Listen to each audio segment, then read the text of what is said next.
오늘은 고요하고 평온하게라는 제목으로 말씀 전하겠습니다. 보건복지부 자료를 보니까요, 2018년에서 2023년 5월까지 우리나라에서 우울증과 불안장애로 치료받은 환자가 무려 906만 명이 넘는다고 합니다. 실감이 잘 안 가시죠? 우리나라 전체 인구의 5분의 1 정도가 되는 거예요. 굉장한 수치입니다. 연령별로는 60세 이상이 334만 명으로 최고 많고요. 그리고 여성이 64%로 남성보다 훨씬 높습니다. 특이할 점이 뭐냐 하면은 30세 미만의 환자가 무려 50% 이상 증가했대요. 그러니까 코로나라든지 경기 침체나 이런 영향력으로 인해서 우울과 불안이 특별히 젊은 층을 중심으로 확산되었다라고 분석을 하고 있습니다. 결국 우리가 사는 시대는 이 불안함과 우울이 큰 화두가 되고 큰 이슈가 되고 있습니다. 그런데 오늘 말씀을 보니까 시편 기자가요, 고요와 평안한 삶에 대해서 이야기를 합니다. 2절 말씀인데 우리 같이 한번 읽겠습니다. 실로 내가 내 영혼으로 고요하고 평온하게 하기를 젖된 아이가 그의 어머니 품에 있음 같게 하였나니 내 영혼이 젖된 아이와 같도다. 아멘. 여기 보면 내 영혼이 무엇과 같다고요?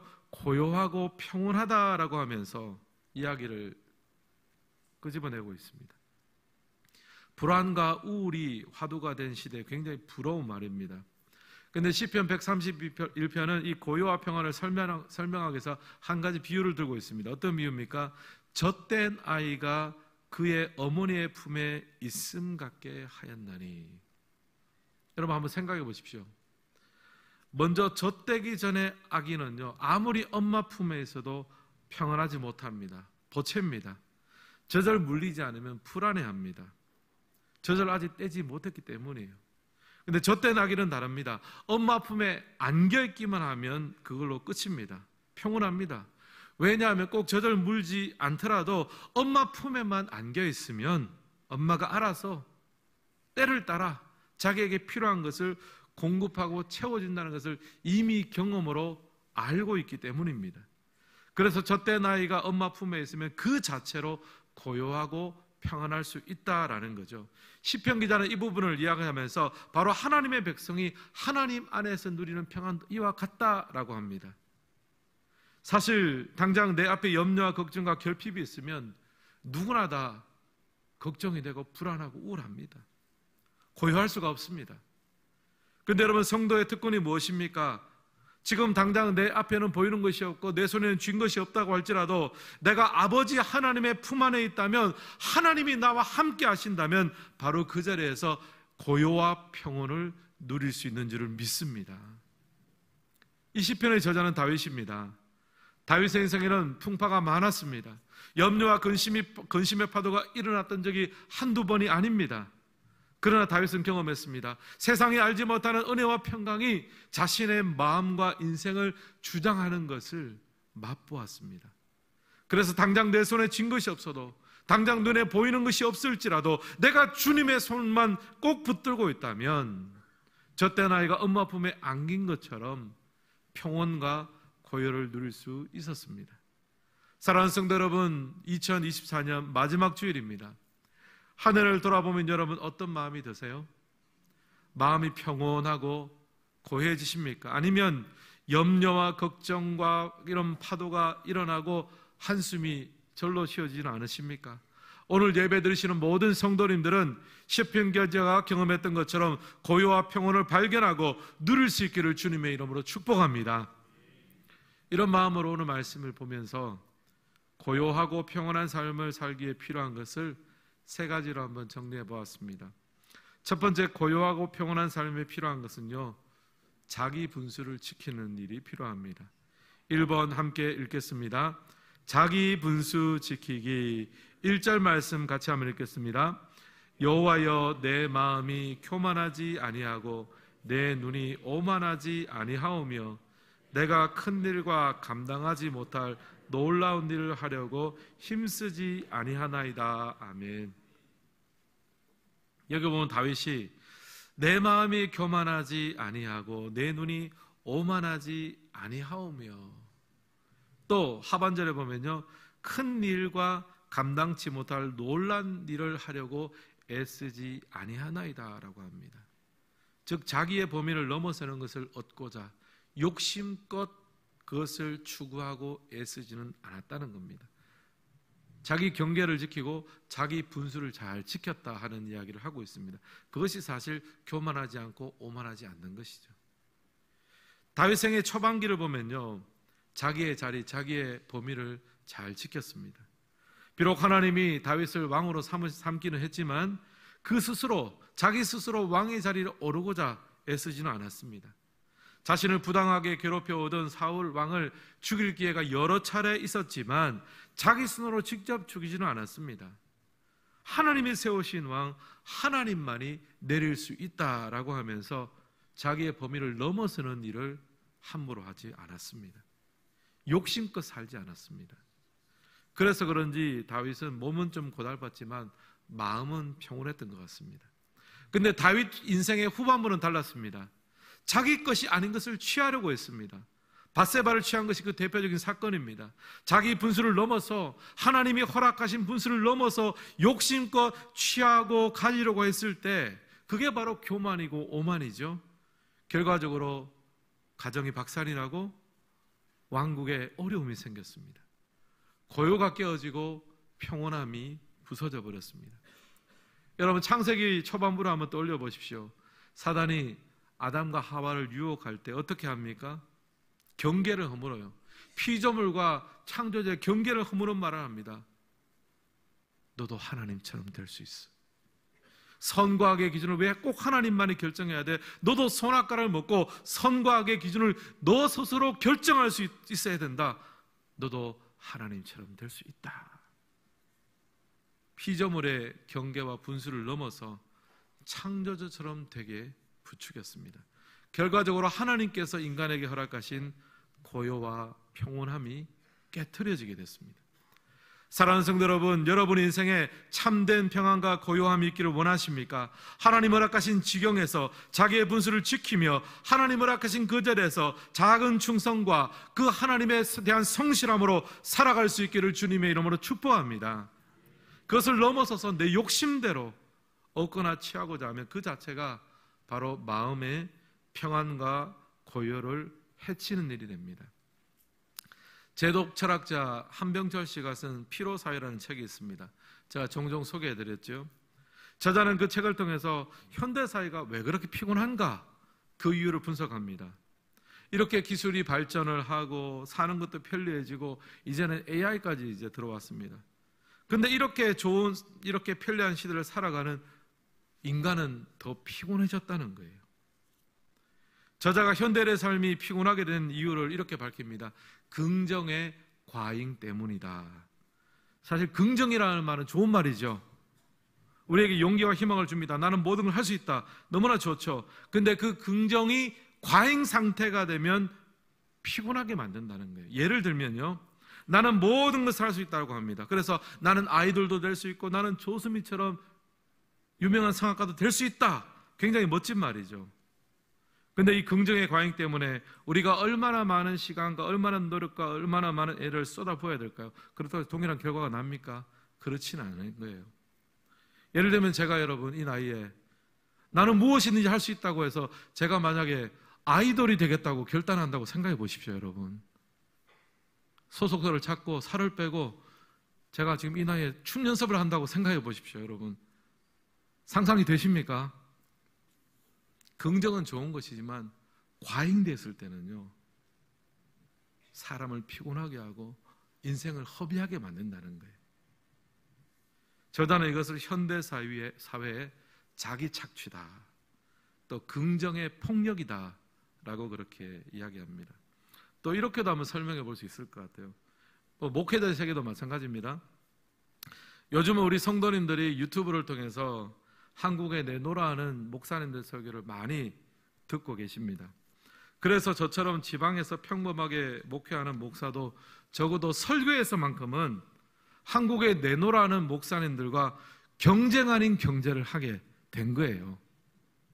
여러분 이제 막 엄청난 목사님 설교 들으면서 또 주일날 제 설교 들으면 또 이제 비교 아닌 비교가 되는 거 아닙니까? 뭐 저도 이제 마찬가지죠. 예를 들면 뭐 저도 이제 분당 우리교회에서 왔으니까요. 우리 이찬수 목사님 위대한 이 시대가 사용하는 위대한 설교자 아닙니까? 그러면서 여러분들이 야, 우리 목사님은 왜 이찬수 목사님처럼 설교하면 좋은데 좀 그게 왜 안 될까? 또 여러분 지금은 고인이 되셨지만 우리 조영계 목사님, 왜 우리 목사님은 이 정말 조영계 목사님처럼 영감 있는 설교를 못할까? 여러분 만약 그렇게 비교하기 시작하면 제가 뭐 할 말이 있습니까? 없습니까? 할 말이 없죠. 그런데 여러분 저는 이찬수 목사님도 아니고 조영계 목사님도 아닙니다. 저는 조태성 목사입니다. 하나님께서 저에게 깨닫게 하신 말씀을 붙들고 묵상하고 저의 영성을 가지고 그 통과한 말씀을 가지고 청복교회 성도님들에게 여러분에게 필요한 말씀을 전하는 조태성 목사라는 거죠. 비교할 필요도 없고 긍정의 과잉으로부터 내가 뭐 전 세계 최고의 목회자가 설교자가 되어야 되겠다 그렇게 결단할 필요도 없습니다. 그렇다고 뭐 게으르겠다는 말도 아닙니다. 근데 어떤 분은 목사님 저희가 그렇게까지 기대한 적이 없는데 너무 대단한 분들하고 비교하는 거 아닙니까? 뭐 그럴 수도 있겠습니다. 하나님 허락하신 자리에서 충성을 다하고 성실하게 살아가는 것, 그럴 때 우리의 삶에 고요와 평안의 삶이 임한다는 거예요. 여러분 교회도 마찬가지입니다. 꼭 우리 교회가 한국 최고의 교회가 될 필요는 없습니다. 그저 주님께서 맡겨주신 이 익산이라는 도시 안에서 우리가 교만하지 않고 주님께 충성하며 성실하게 달려가면 됩니다. 준비된 사진 한번 보여주시길 바랍니다. 지난주에 말씀드린 사랑의 박스가 준비가 되어져서 139개를 잘 전달했습니다. 그 중에 100상자는 영동동 주민센터를 통해 지역에 필요한 이웃들에게 전달했고요. 25박스는 노인복지시설에, 또 그 외 14박스는 필요한 이웃들과 미자리 교회들에게 전달되었습니다. 동참해 주신 분들께 진심으로 감사드립니다. 우리가 이것을 보면서 우리가 익산에서 최고 잘해야 되고 또 한국에서 최고를 잘해야 된다 그렇게 기준을 삼으면 교회적으로도 고요와 평온이 있을 수 없습니다. 하나님을 허락하신 자리에서 우리의 사명을 감당하며 주님을 사랑하며 충성스럽게 달려왔다면 그것으로 우리는 자족하고 또 고요와 평안을 누릴 수 있습니다. 사랑하는 성도 여러분, 2024년 올 한해 여러분 정말 수고하며 달려온 줄 압니다. 근데 혹시 누구를 앞지르려는 업적을 남기고자 달려오신 분이 혹시 있으십니까? 내가 누구보다는 더 나은 삶을 살아야 되겠다고 결단하며 달려오신 분은 없으십니까? 여러분 꼭 기억하시길 바랍니다. 하나님은 우리를 상대평가하지 않으십니다. 절대평가하십니다. 하나님께서는 우리에게 맡기신 가정과 직장과 교회와 지역사회에서 성실하고 충성스럽게 살아오셨다면 우리 모두는 하나님의 평안과 고요를 누릴 자격이 있는 줄을 믿습니다. 두 번째, 고요와 평안한 삶에 필요한 것은요, 하나님 앞에 단독자로 서서 묵상의 시간을 가져야 합니다. 2번 함께 읽겠습니다. 묵상의 시간 갖기. 2절도 우리 다시 한번 같이 읽겠습니다. 실로 내가 내 영혼으로 고요하고 평안하게 하기를 젖된 아이가 그의 어머니 품에 있음 같게 하였나니 내 영혼이 젖된 아이와 같도다. 아멘. 여기 보면 젖된 아이는 엄마 품에서 안정감을 누립니다. 아, 내게 진짜 필요한 것은 젖이 아니라 엄마였구나. 이 사실을 자각할 필요가 있는 거죠. 성도도 마찬가지입니다. 우리는 하나님의 품 안에서 안정과 평안을 찾고 누릴 수 있습니다. 물론 하나님이 주시는 선물도 좋습니다. 그러나 그 선물을 때를 따라 나눠주시는 하나님의 품에 안기는 것이 훨씬 더 소중한 일인 거죠. 여러분, 그러기 위해서 우리는 하나님 앞에 단독자로 대면할 수 있는 조용한 시간이 필요합니다. 말씀을 읽고 기도할 수 있는 그런 조용한 시간이 필요합니다. 예수님께서도 하나님과 단독으로 대면할 수 있는 말씀과 기도의 시간을 가지셨습니다. 마가복음 1장 35절 같이 한번 읽겠습니다. 새벽 아직도 밝기 전에 예수께서 일어나 한적한 곳으로 가사 거기서 기도하시더니 아멘. 예수님의 기도 습관은 새벽 미명에 일어나서 한적한 곳으로 가서 기도하시는 것이었습니다. 세상의 분주함이 휘몰아치기 전에 먼저 아버지 하나님의 품을 찾으셨습니다. 이것이 바로 예수님의 사역의 비결입니다. 그렇게 분주하고 힘겹고 어려운 사역의 현장 속에서 어떻게 고요와 평안을 유지할 수 있었습니까? 그 세상의 분주함이 휘몰아치기 전에 먼저 새벽 미명에 아버지 하나님 앞에 묵상하고 기도하는 시간을 가지셨습니다. 이것이 바로 비결인 거죠. 사랑하는 성도 여러분, 고요하고 평안한 삶을 살기 원하십니까? 하나님을 대면하는 묵상과 기도의 시간을 먼저 확보하셔야 됩니다. 하나님 앞에 멈추는 시간을 가지십시오. 우리가 너무 분주하고 너무 바쁘는 것 같아요. 하나님 앞에 멈추어서 예수님처럼 새벽에 그 미명에 일어나서 세상의 품에 안기기 전에 먼저 하나님의 품에 안기는 그 시간, 여러분, 그 시간이 확보가 되지 않는데 어떻게 고요와 평온을 이 세상에서 누릴 수 있겠습니까? 말도 안 됩니다. 우리는 너무 분주하게 살아갑니다. 멈추고 돌아보고 정비하지 않습니다. 꼭 탈이 나고 꼭 문제가 생기고 나서야 그제야 멈춥니다. 하루에 성경 한 장 읽고 묵상할 시간을 잘 못 내잖아요. 하루 10분 정도 마음을 터놓고 하나님과 소통하고 기도할 그 시간을 내는 것이 쉽지 않잖아요. 근데 무슨 고요와 평안을 우리가 누릴 수 있습니까? 오늘 교회를 살펴보면요, 아마 하나님 보시기에는요 다 젖을 떼지 못한 아기들로 가득할 것 같아요. 당장 젖이 없어서 불안하고 초조해야 합니다. 하나님의 품에 제대로 안겨본 적이 없는 거죠. 하나님 앞에 말씀과 기도의 묵상의 시간을 가지면서 주님의 품에 안기는 시간을 충분히 가진다면 당장 내 눈에 보이는 것이 없고 당장 내 손에 잡히는 것이 없을지라도 하나님 한 분이면 충분합니다. 이 젖된 아기의 그 평안함을 누릴 수 있기를 예수님의 이름으로 축복합니다. 흔히 독서의 중요성을 이렇게 표현합니다. 독서는 거인의 어깨 위에 올라타는 것이다. 저자의 지혜와 인생과 경험을 우리가 책을 통해서 습득하게 됩니다. 그의 어깨 위에 올라타는 것과 같다는 거죠. 여러분, 하물며 우리가 매일 아침 성경을 읽기 시작한다면 어떻게 되겠습니까? 매일 아침 단 10분이라도 이 세상의 파도가 몰려오기 전에 하나님 아버지의 품에 안길 수 있다면 우리는 하나님의 어깨 위에서 세상을 살아가는 거죠. 하나님의 지혜와 하나님의 능력과 하나님의 평안이 우리의 삶을 지배하게 됩니다. 오늘 주보에 보시면 내년부터 새벽 기도의 시간과 일정이 변경된다는 광고가 나왔습니다. 기존에는 새벽 5시였는데 5시 30분으로 30분이 늦춰집니다. 1월 6일 다음 주 월요일부터 그렇게 됩니다. 핵심이 이제 30분 늦춘 건데요. 왜냐하면 현대인의 삶이 이 새벽 5시까지 나오는 것이 녹록지 않기 때문입니다. 물론 이미 새벽 5시부터 나오셔서 정말 새벽 기도를 잘하고 계시는 분들에게는 너무나 죄송합니다. 양해를 구했습니다. 여기 중요한 것은요, 이렇게 30분을 늦춰주지 않으면 평생 동안 새벽을 깨워 하나님의 품에 안기는 것을 꿈도 꾸지 못하는 분들에게 기회를 주고자 하는 배려인 거죠.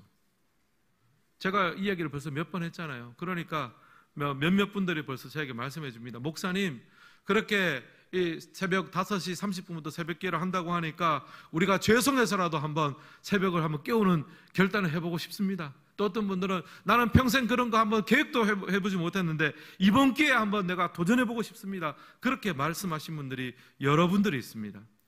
또 우리 교회에는 재직분들이 많이 있습니다. 우리 시무장로님들 16분, 또 안수 집사님들 56분, 시무권사님들이 79명이 있습니다. 또 1000여 명의 성도님들이 있지 않습니까? 저는 정말 좀 소망합니다. 우리 모든 성도님들이 새벽 미명에 하나님의 품에 안기는 은혜를 누렸으면 좋겠습니다.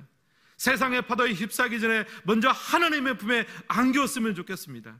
그래서 우리의 가정과 직장과 모든 삶의 영역에 하나님의 고요와 평안을 누리기를 간절히 소망합니다. 집에서 이미 잘하고 계시는 분들은 그렇게 하고 계십시오. 또 누구는 나왔네 안 나왔네 그런 말 절대로 하지 마시고 집에서 하고 계시면 잘하고 계시고 그게 잘 안 되시는 분들은 교회에 나와서 함께 했으면 좋겠습니다. 사랑하는 성도 여러분, 이번 새해는 우리 모두가 하나님 안에서, 세상은 정말 혼미하고 분주하고 염려되고 불안하게 만듭니다. 그러나 우리는 주님 안에서 고요와 평안을 누리는 삶을 살기 원합니다. 그러기 위해서 새벽 미명에 성경 한 장이라도 읽고 묵상하기를 원합니다. 단 10분간만이라도 하나님 앞에 멈춤의 시간, 기도의 시간을 가지기를 원합니다.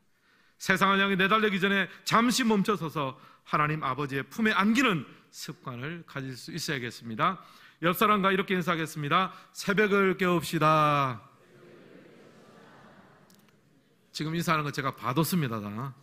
여러분 다 새벽을 깨우셔야 됩니다. 예, 마지막 세 번째로 고요하고 평안한 삶을 살기 위해서는요, 끝까지 하나님을 신뢰해야 합니다. 3번 같이 한번 읽겠습니다. 끝까지 하나님 신뢰하기. 앞서 고요하고 평안한 삶을 위해서 필요한 것 두 가지 말씀드렸죠. 첫째는 자기 분수를 지키라 하였습니다. 교만하지 않고 내가 감당할 수 없는 큰일을 꿈꾸지 않습니다. 하나님이 우리에게 허락하신 그 자리에서 충성하고 성실하며 작은 감사와 작은 기쁨을 발견하고 누리는 것, 이것이 바로 고요하고 평안한 삶의 첫 번째 조건이었습니다. 둘째는요, 하나님 앞에 단독자로 말씀과 기도의 시간, 묵상의 시간을 갖는 것입니다. 젖된 아기는 엄마 품이 자기의 생존에 더 필수적이라는 것을 압니다. 젖이 없어도 엄마 품에만 안겨 있으면 결국에는 채워질 것을 압니다. 성도도 마찬가지입니다. 세상의 파도에 휩싸이기 전에 하나님 아버지의 품에 안기는 법을 배워야 합니다. 새벽 미명에 기도의 자리를 향해서 총총히 걸음을 했던 예수님의 발걸음처럼 세상의 염려와 근심의 파도가 몰아치기 전에 아버지 하나님의 품을 찾는 삶을 살아야 합니다. 마지막으로 고요하고 평온한 삶을 살기 위해서는요, 끝까지 하나님을 신뢰해야 합니다. 3절 말씀 같이 한번 읽겠습니다. 이스라엘아, 지금부터 영원까지 여호와를 바랄지어다. 아멘. 지금부터 영원까지 여호와를 바랄지어다 라고 합니다. 여호와를 바라는 것은 하나님께 소망을 두라는 말입니다. 근데 언제부터 언제까지요? 지금부터 영원까지. 항상 하나님을 의지하고 바라보는 시간에는 빈틈이 없습니다. 지금부터 영원까지. 또 시편 16편 8절에서 다윗은 주님을 바라보는 삶을 이렇게 묘사하는데요, 우리 같이 한번 읽겠습니다. 내가 여호와를 항상 내 앞에 모시며 그가 내 오른편에 계심으로 내가 흔들리지 아니하리로다. 아멘. 여호와를 항상 내 앞에 모신다라고 이야기합니다. 그러면 어떻게 됩니까? 그가 내 오른편에 계심으로 내가 흔들리지 않습니다. 여호와를 바라보고 여호와를 의지하는 인생의 결과를 보여줍니다. 흔들리지 않습니다. 사랑하는 성도 여러분, 고요하고 평안한 삶을 원하십니까? 하나님을 바라보십시오. 하나님을 의지하십시오. 언제부터 언제까지요? 지금부터 영원까지 하나님을 바라보고 의지하는 은혜가 있기를 주님의 이름으로 축복합니다. 그렇게 하나님을 바라보고 의지하는 자들을 하나님은 그대로 내버려 두지 않습니다. 잠깐 고난이 있을지라도, 아픔이 있을지라도 성도의 삶을 지켜주십니다. 싸매어 주십니다. 치료해 주십니다. 망하게 버려두지 않습니다. 잠시 흔들려도 일으켜 주십니다. 회복시켜 주십니다. 끝까지 그 하나님을 신뢰하며 나가야 됩니다. 그렇게 여러분 할 때 우리가 하나 조심해야 될 것이 있습니다. 너무 쉽사리 우리가 스스로 판단 내립니다. 내 인생은 좋다 안 좋다 스스로 막 판단 내립니다. 아닙니다. 하나님을 바라는 자들의 삶은요, 몇 년 후가 지나면 역전이 될 수 있는 거예요. 지금은 하나님께서 이분을 열어주지 않아서 와, 내 인생은 큰일 났다, 힘들다, 안 된다고 말하지만 몇 년이 지나서요, 그 안 된 것이 오히려 내게 유익이 될 수도 있는 거예요. 여러분, 하나님을 바라고 기도하는 자는요, 자기 스스로 자기 인생을 결론 내리지 않는 것입니다. 힘들면 힘들다고 얘기하십시오. 망했다라고 결론 내리지 마시라고 말이에요. 하나님 믿는 백성들의 인생에 망한 게 어디 있습니까? 나 힘들고 좀 어렵다, 있는 대로 얘기하셔야죠. 지금부터 영원까지 하나님을 바라보고 하나님을 신뢰하는 자들에게 하나님의 놀라운 회복의 역사가 있게 될 줄을 믿습니다. 제가 우리 성도님들과 또 등록하신 분들을 최근에 만나면서 느낀 점이 있습니다. 인생의 풍파를 겪고 때로는 사랑하는 가족을 떠나보내고 또 오래전에 교회에 또 상처를 입고 실망해서 신앙생활을 오랫동안 쉬었던 분들이 다시 마음을 잡고 교회에 나오는 경우가 있습니다. 대화를 나눠보면 다시 한번 하나님의 손을 붙잡고 싶다는 그런 표현들을 하십니다. 근데 목사로서 제가 그 이야기를 쭉 들어보면요, 하나님을 한 번도 그 손을 놓아보신 적이 없습니다. 사람은 하나님의 손을 놓지만 하나님은 우리의 손을 놓지 않습니다. 흔들리지 않도록 끝까지 붙들어 주십니다. 거센 비바람 속에서도 고요와 평안을 경험하게 하십니다. 사랑하는 성도 여러분, 올 한 해 마무리하는 시간입니다. 또 새해를 맞이하는 시간입니다. 어떤 비바람과 역경이 있으셨습니까? 어떤 염려와 근심과 결핍이 있었습니까? 여러분, 여호와를 바라십시오. 영원까지 하나님을 바라시길 바랍니다. 그동안 여러분 사람을 의지했습니까? 환경을 의지했습니까? 여러분 자신을 의지했습니까? 이제 의지의 대상을 바꾸십시오.